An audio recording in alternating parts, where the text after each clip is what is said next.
Maths neuron LC tablet அப்படிங்கிறது ஒரு nutritional supplement. பொதுவாக இதில் எல்-கார்டினின், எல்-அர்ஜினைன், மெத்தில் கோபாலமின் அப்படிங்கிற B12, வைட்டமின் இ, இன்னும் சில நேரங்களில் மெக்னீஷியம் கூட ஆட் பண்ணுறாங்க.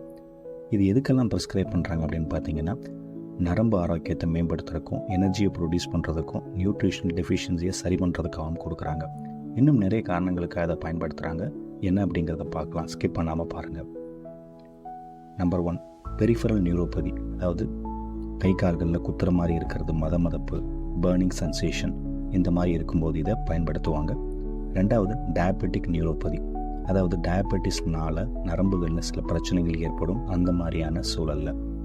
மூணாவது, வைட்டமின் B12 பற்றாக்குறை இருக்கும்போது நரம்பு தொடர்பான நிறைய பிரச்சனைகள் இருக்கும், அந்த மாதிரியான கண்டிஷனில்.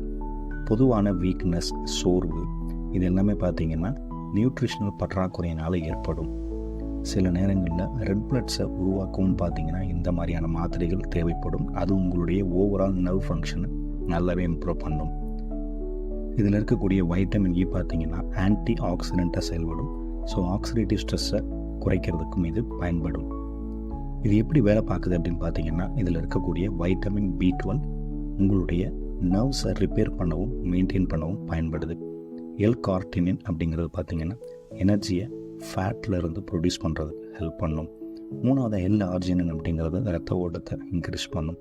வைட்டமின் இ பொதுவாக ஒரு ஆன்டி ஆக்சிடெண்ட், ஸோ செல் டேமேஜை நல்லா ப்ரிவென்ட் பண்ணும். இதில் உள்ள சைடு எஃபெக்ட்லாம் என்ன அப்படின்னு பார்த்தீங்கன்னா, சிலருக்கு இது நாசியா, வாமிட்டிங், வயிற்று தொந்தரவுகள், டயரியா, பசியின்மை ஏற்படுத்துறது. சிலருக்கு ஸ்கின்ல அலர்ஜிக் ரேஷை கூட ப்ரொடியூஸ் பண்ணலாம். இந்த மாதிரி ஏதாவது ஒரு சைடு எஃபெக்ட்ஸ் இருந்துச்சு அப்படின்னா உடனே உங்கள் டாக்டரை தொடர்பு கொள்ளுங்கள். ட்ரக் இன்ட்ராக்ஷன், இந்த மருந்துகள் எடுக்கும்போது சில மருந்துகளை சேர்த்து எடுக்கக்கூடாது அப்படிங்கிற மாதிரி இருக்கும்.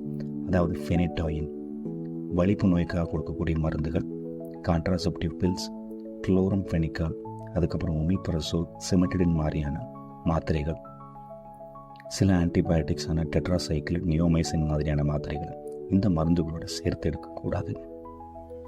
தேங்க்யூ.